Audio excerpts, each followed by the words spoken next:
I'm glad you said subfields because behavioral sciences is an amalgamation of uh, already existing disciplines where, say, psychology, anthropology, sociology form the most important subfields within the framework for behavioral sciences. Um, and the objective is simple. It's pretty straightforward to understand human behavior, to sort of adjust human behavior, to figure out solutions to issues linked with, say, policy, linked with social demographic issues in any welfare facilities that might or might not be existing, to sort of understand the problem and find solutions from a behavioral lens using these three disciplines. And then obviously there's cognitive science and cognitive neuroscience that are also part of the domain of behavioral sciences. It's a multidisciplinary, interdisciplinary perspective to one specific context and problem, and then we find solutions to it. So, students wanting to pursue a career in the behavioral sciences, would you recommend them to take a major in something like psychology? Would that be the right major to pick? You could pick up a major in psychology, sociology, economics. Okay. And any of these fields then sort of align with your master's program in behavioral sciences.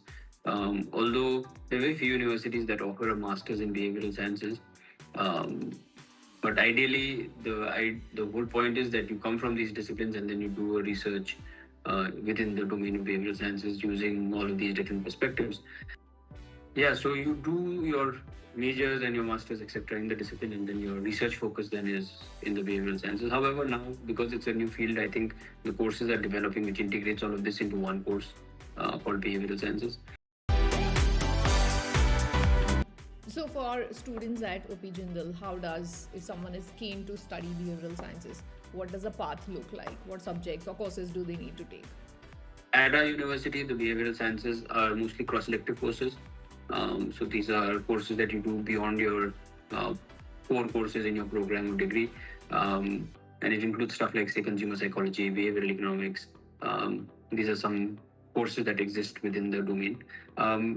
Primarily, the programs we offer are master's programs in psychology, in rehabilitation sciences, in psychosocial rehabilitation. These are courses that are licensed by the Rehabilitation Council of India, so it makes someone a licensed practitioner of rehabilitation and counseling techniques, which is a big thing in India now, and it's growing and it's important. And our applied psychology course looks at child psychology, community psychology, forensic and investigative psychology, as well as industry and organization psychology. So the degrees are again very focused on specific disciplines, and then your research work will determine the behavioral sciences aspect to it. There's also a master's now we've started in crime sciences. So there's also work on, say, financial fraud and police studies and understanding criminal behavior, and all of those are also important aspects that are covered. If you were to suppose study behavioral sciences at college, what are the kind of specific fields that students end up entering with this degree? Yeah, so if you think of it work-wise, one of the most prominent ones is policy making, where there are these behavioral insights units that are spread around the world, which essentially look at policy and its implementation and the problem that the policy is focused on, and give it a behavioral outlook, meaning that they go to the grassroots, they do the research, and they see how can you use some of the insights that we have from behavioral sciences, such as, say, stuff like heuristics and mental shortcuts and biases. How can you understand those things and implement so that there is better effectiveness of policy? Just to give you an example, in the UK, they started the Behavioral Insights Unit in 2010. And in the first 2 years, I think they saved the government close to £200 million by making slight tweaks in how the policy was implemented. For instance, people would not pay the traffic fines on time, right? And the letter used to go out to them earlier. But people were still not paying on time, even though they were receiving letters. So one of the tweaks that was suggested was that why don't they put a photo of the CCTV image of when the fine was implemented because of whatever cause was there, right? And as soon as those photos were put in that letter, people were becoming more accepting of paying their fines on time, because they suddenly felt like, oh, this is more personalized to me. Correct. And it's not some generic letter that has gone out. Yeah, it's like being caught so on stuff camera. like that, like you use some form of social engineering and implement policies. You'll see on the roads nowadays, there'll be lots of optical illusions that will be made, so that especially in heavy accident-prone areas, right? So what that does is, person driving feels slightly scared before they even reach that place, and they sort of drive slower, and it avoids a lot of traffic problems like that. And obviously loss of life, right? So in that way, there's a lot of work. In India, there is, we figured out that if you pay people from like the digital transfer of money that the government does, right, to people below poverty line individuals, they figured out that instead of sending the money at one time at the beginning of the month, if they send it in 2 tranches, there is a higher likelihood of people saving money. Right? So stuff like that is based on analysis that behavioral scientists do, which typically in a policy room where there are, say, lawyers and elected representatives and stakeholders, they might not have this kind of an understanding because their expertise is something else, right? So it's a very useful subject, and I feel that it will continue to grow. So one of the fields is policy making. Other fields are within organizations and corporate offices, right? In terms of effectiveness of work, keeping employee morale, well-being is a huge space, and ever growing. So behavioral scientists are involved in all of these things. The advantage, I think, is that they have experience with multiple disciplines, right? So you have an insight from sociology, which looks at the structure. You have an insight from economics, which looks at utility and that sort of thing. Then they have insight from psychology, which looks at human and individual behavior. So you're more attuned to sort of creating interventions that are more nuanced, more targeted, and generally more holistic. The kind of opportunities, career opportunities you mentioned, they seem to be in those areas where you need to be working with a group of people because then you have a setup, etc. But is it possible to be, say, a behavioral scientist and also an entrepreneur? Is that a possibility? I would think so, because you're a behavioral scientist by training, right? And then you're an entrepreneur because there is a certain problem that you're probably trying to solve for people. And then as an entrepreneur, behavioral sciences will give you great insight in terms of understanding the person that you're targeting, right? What is the best marketing method to get to this person? And they create personas of people, right? Of the targeted audience. And that gives you great insight into that. It gives you insight into what kind of delivery of message will work for what targeted group of people. Which are essential, right? Sales is the backbone. If you're creating a product, you're not able to sell it. What's the point, right? So marketing, sales, these are important places. You will also understand employees better. You'll understand how to work with your employees better. So there are also features that are beneficial for an entrepreneur. Yeah. What would you say are some of the challenges in this field, in the field of behavioral sciences, that you are facing? That I am facing. I can tell you what the problems, issues are. I think because it's very young, it's not very well understood. And people find it hard. Even I think people listening to me will be like, how is it different from psychology, or how is it different from sociology? And because it's so young and it's not so spread out, it's hard for people to conceptualize it. But the difference, I think, is that it's in the application. When you see somebody work, then only you will understand what the difference is. It's a very nuanced difference, but there is a significant difference there. So because of the fact that it's young and it's not been able to establish itself so completely, say for instance behavioral economics, right? When it started off, people didn't really understand it. How is it different from economics? How is it different from psychology?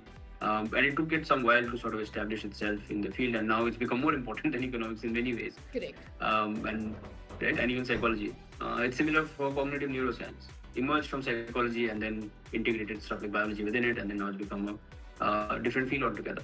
So behavioral sciences is on that journey. It will eventually have its own space because it's integrating so many different viewpoints, and eventually you will have empirical methods that are specific to behavioral sciences. You will have viewpoints that are theoretical aspects that are more specific to behavioral sciences.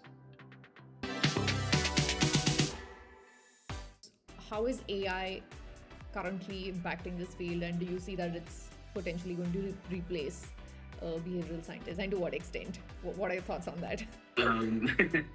I am not an expert on AI. I know whatever little I read. And to me, it seems like right now we are what is referred to as generative AI, which is based on data accumulation, more or less, right? and its implementation in newer forms. Um, and in that way, I don't see that AI is going to do too much damage, quote unquote, to behavioral science. It's an assisting thing. It will improve uh, the way things work. But I think because AI is dependent on existing data, and behavioral scientists are sort of focused on non-existent problems yet, or problems that are not yet well understood. That bridging of gap will take some time, and therefore, I think where AI would be useful is in terms of maybe they will be better at, um, like if I design an intervention, the AI may be more helpful in making the intervention more solid, right? Because I am naturally going to be full of biases, and my group of people also may miss out on something that the AI might point out based on its expertise in so much data and so much method, right? So that's where it'll be useful. It'll be useful in analysis of data, but it may not be very useful in terms of, first of all, figuring out whether there's a problem or not. That is still a human ability, because you see, you talk, you understand. And maybe it will get there at some point, but right now AI is not so much of a threat. I see it as a tool for assistance, I think. So this is pertaining to a lot of parent related inquiries that I get, because behavioral sciences can be perceived as an art stream, not necessarily a science one. And obviously there are some, say, misconceptions around, just the kind of money that you can be making. And so, yeah, what is the typical salary range in this field? That's a good question. It's an important question. An important concern if you're a parent, I think. I would imagine anything above 40,000 would be something that you would earn, irrespective of the field that you get into. 50,000 minimum, I'm saying, right? But obviously it can be lower than that because we're talking about averages. Yeah. So it depends on which college you're studying in, what the placement is like, what the organization you're getting into is like. I know my students, some of them are doing remote work and they're making close to 60, 70, 80,000 rupees. And the full-time gigs are also paying them that much. And they haven't even graduated, right? Right. So there is obviously the space for income to be pretty high also. It also depends on which field you're in. If you're a therapist, it starts off slower. If you are someone who's more into human resources and industrial organizational work, the pay is initially much higher. If you're a UI UX designer, a UX researcher, pay is still much better. If you're in policy, it's somewhere in the middle of all of that. So depending on the field where someone wants to take their career, I would imagine, and then after a few years of experience, the pays are good. Like even in academia, right? You start off by say 60, 70,000 pre-PhD as an assistant professor. You clear the net and then you go on. But then it depends where you are in the country, which college that you work at. All of those matter, right? If you go to a small town, a small college, you're not going to get paid that much. But if you go to a big city, you get paid much higher. And then as soon as you get through 2, 3, 4, 5 years of your career, I think at some level you will reach more or less similar salaries. So I think experience is what matters.